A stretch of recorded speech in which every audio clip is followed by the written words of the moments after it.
because, you know, for all the excitement, for all the bombastic situations you get yourself into with Call of Duty and the variety, you know, people have come to expect certain things and certain pieces that put together, you know, expertly paced, but you're bringing something new into the mix. Yeah, we wanted to shake up the formula. We wanted to create some new kind of gameplay inside the campaign, and I think it's something that fans of the franchise, they've had so many great experiences, but I think they want it too. And so, for the first time with Strike Force levels, it does a couple things. One is we're introducing non-linearity into the campaign. Oh, what? So that means, at the highest level, you're going to have your story arc, your narrative story arc, and at some point during the campaign, you are going to get a choice of which levels you want to take over, which Strike Force levels you want to take on. So JSOC will come before you. You have your Black Ops team. They'll lay out the proxy wars that are going on in the year 2025, and you'll have a choice of missions. In this case, we're going to choose Singapore, and we're going to drop you in, but that's just where it starts, really. So choice of mission. Why don't we get this going, Jason? Let's get it fired up right now. Singapore. We're going to do an insertion here in Singapore. So this is myself and my Black Ops team. We're going in. Codename Kraken. Good choice. All right. And, you know, immediately you'll notice some different things on the HUD. We wanted to introduce sandbox gameplay. You could take on, so it's not just about, you know, you got some objectives out there, A, B, and C. You can take them on in whatever order you want, but you can also play this in any way that you want. So he just moved to an Overwatch mode. This is a tactical mode that you can play in. You could play the whole level in this way. You could play this level like you played every Call of Duty level, gun in hand, boots on the ground, and fight through. He's chosen to look at this from a strategic point of view. He's laying down some waypoints for his team, and then he's going to pick which one of these guys he wants to take over. So he could take over any of his members of his team, anyone on his team. So you can pick any one, dudes, so there's not a dude waiting back in the parking lot looking at his wrist like, hey guys, you should go over to A. Yeah, the A. Yeah, we've got the AI. We've worked a lot on the AI, so you know when you go into Overwatch mode, you're literally controlling the AI from that Overwatch mode, right? Again, that he can do this at any point in time. Jason, back out to Overwatch mode just to show him that you can do this at will. You can play this game however you want. And there we see the guy who just was moving to cover. That's right, and all he has to do is, it's Call of Duty. It is simple to be able to move around and do this. So he's highlighting the different characters on the ground. He can then move in, and they each have different weapons, right? You got the LNGs. You have various weaponry on the battlefield. And the thing about the year 2025 is we have worked to create some great new weaponry and some fun new weaponry that you're going to fight against and that you're going to be able to play with. So in this case, so weaponry as you're bringing, that the bad guys have too. And the bad guys have it too at this point. I mean, like everybody, you know, it's out there in the world. Drones, that technology, it's out there. And you know, yesterday in Los Angeles, we showed you controlling quads so that they could be your squad mates as you were moving in. Well, in this level, when they come online, you're going to be able to control them. So, all right, so there's a claw. He cannot penetrate that claw with regular bullets. That's the cognitive land assault weapon. It has too beefy of armor.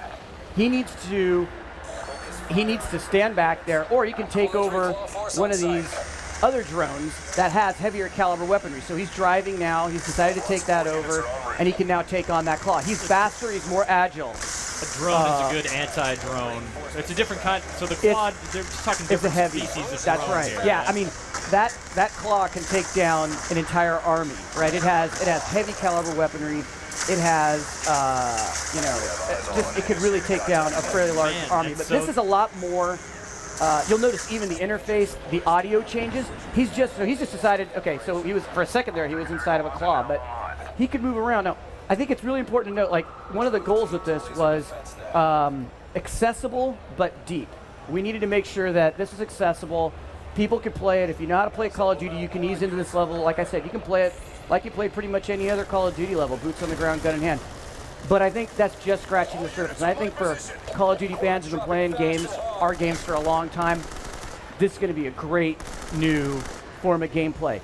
Whether you win or lose this campaign, this mission, that also affects our branching storyline. It affects the Cold War narrative arc that's going on in the year 2025. Because again, the fiction behind this is these are the hot spots. So right here, he's just inhabited one of the quads. Now he's flying around the mission and taking out bad guys. Now we've got, and so you notice people are asking about the prompts at the bottom of the screen. Is that sort of how you switch between the various drones you have built on the battlefield? So that's your soldiers, that's your claw, that's your quad, that's your automated sentry drone. Those are the numbers that you have with them. That's your D-pad. When you see the countdown timer, so the numbers on there, that's how many of them you have. Now, you could lose this mission because you could just run out of reinforcements and not take over your objectives in time. Or run out of time. Take over the claw at this point, right? Why don't we go down in there? You can see, like, here he goes. Now he's just going to start. I mean, it's really powerful. He can launch grenades from it. They're really powerful. He can just, again, but it's, it's a trade-off. It's a balanced trade-off. It's a heavy piece of machinery. Very slow. But it's very slow, right? So this sort of is reminiscent of like a multiplayer contest, right? Because you got the different points that you're trying to capture, and you're sort of strategic. You're like marshaling your team. Are Strike Forces maps playable in multiplayer? There are certain maps that are really good multiplayer experiences. So you'll definitely see some of that. But this is absolutely a campaign level. It's right in the campaign. This is absolutely in the campaign. This is a unique style of gameplay. Again, I think one of the things about this nonlinear gameplay narrative is you'll have a choice, which means that you may not choose and may not experience, depending upon how the outcomes of these maps, you may not experience all these missions. Now, we've got this sort of playing as different guys, like hopping out and playing as drones, brings into focus the fact that Call of Duty has always been, thrived on having multiple protagonists throughout a campaign. And Cool AD is wondering about the main character, like what kind of character thread are you following through the campaign in Black Ops 2? So the character thread that I think people are gonna see in Black Ops 2 is they're gonna see this villain, Raul Menendez. You're gonna see in the 1980s, the late Cold War, in the Cold War during the 1980s, you're gonna see the origins of our villain, and you're gonna see this character arc into the year 2025, just what he's capable of. Now, this is a direct sequel to Black Ops, which means Mason, Woods, Hudson, they're back. When you're experiencing that Cold War during the 80s, that's when you're playing with. That's those guys. That's when you're playing with the guys that you played with Black Ops. In the year 2025, you're playing as David Mason, the son of Alex Mason, and you experience Following in the family business. Absolutely. You're on the hunt in the year 2025, but you are, you're basically through Woods' eyes. He's telling you about how you and your father first met the villain of Black Ops. And it's just this epic story narrative. Each of these characters have a story arc with branching storylines. Different things can happen to these folks depending upon how you play the game and the choices that you make. So are you trying to encourage multiple replays here to experience all that the Black Ops 2 campaign has to offer? I mean, that's the only way to do it, right? Yeah, I mean, if you want to experience everything, you will have to play through it multiple times. Now, certain choices, there are certain choices that are big choices, there are smaller choices, there are gameplay choices. Like I said, you might actually, and these levels are unique in that you can actually win them or lose them, and it will affect the narrative arc of the Cold War. And you can still progress. Yeah. So that in itself is different as well. So, yeah, there's a lot of new stuff. If you like Call of Duty campaigns, but you're looking for some new experiences and you want some new gameplay, some variety, that's what we wanted to create, and that's what we're doing here. I think you're addressing a lot of the sort of issues people have with the Call of Duty campaign is the linearity, the fact that it sort of feels very familiar when you play it. And, it's at the same time, we know players like that. That's right. True. So how do you do that? It is a proven fact. We have, inside the core game, you got that cinematic gameplay, you got that epic experience. We're going to have some branching storylines. There's going to be choice, but then you got these missions where we change the recipe up entirely for you. Now, Mark, I got to say, the TV has been telling our demoer here for minutes to press X to call in an airstrike. Are we going to see an airstrike? He could run it. Would you like to do it? End this right now. He's good. So this cargo ship, it's not leaving the docks here. It's not leaving Singapore. No, I don't think so. All right. And there it's taken care of. Yeah. So nice. And look at this. You got a swarm. Now, is this something that as you secure points, you get access to more assets to sort of play around with? So the longer that no, you have 3 objective points that you're supposed to take on here Yep. in this level, and he can take them on in any way that he wants, basically. But he will eventually run out of reinforcements, and that's eventually how you lose. Okay. That's Yes, how you that's lose. how you would lose. That's how you lose. So, thanks, Jason. Appreciate All right, you. very cool. Good play this year. So that's Strike Force, There he goes. and Yep. these are different mission types that are within the Black Ops 2 campaign. Absolutely. Of course, we can't let you off the stage without just briefly touching on the other stuff people love about Call of Duty: competitive multiplayer. Absolutely. It's in our DNA. We are going to, the team, the multiplayer team, that whole multiplayer setting is in the year 2025.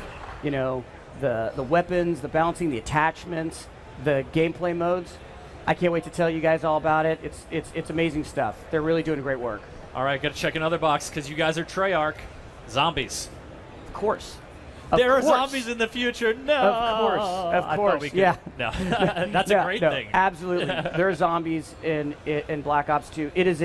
It's the biggest world we've ever created with it. There's more gameplay. If you're a zombies fan, you're going to love it. There's just the team is, there's a there's a versus mode you'll be able to play. There's a lot of great new stuff for zombies fans. And of course, this is personal for me because I love to fly a jet in a shooter. We saw some jet flying in the LA level during the Microsoft press conference demo yesterday. Is there more of that in store? More jets? That was a jet that you can fly and shoot. You're not just a passenger shooting. You're flying it. You're shooting it. It's Call of Duty. You pick up the controls. If you know how to play Call of Duty, you can fly the most advanced jets on the planet. You're really puffing me up here, Mark. I don't know. I feel like I'm going to make bad decisions when I leave the show floor here today. LAX is not that far away. Well, you know what you need to do is make your way back to make your way back to our booth, and we'll get you behind the controller. That sounds good to me. All right. Mark, Call of Duty Black Ops 2, you guys launching this fall. You got a date, don't you? Yeah, November 13th. We're coming out. November 13th. We're excited about it. Very exciting. And yeah. Thank you so much for having this on the show. Great way to close out the day. Call of Duty Black Ops 2. Right. Mark, thank you so much. All right. All right, cheers. Now we've got one more check-in with Carlos Verdela on the show floor. Nintendo, perhaps? Or Namco? Couldn't quite hear it. Guess we'll find out.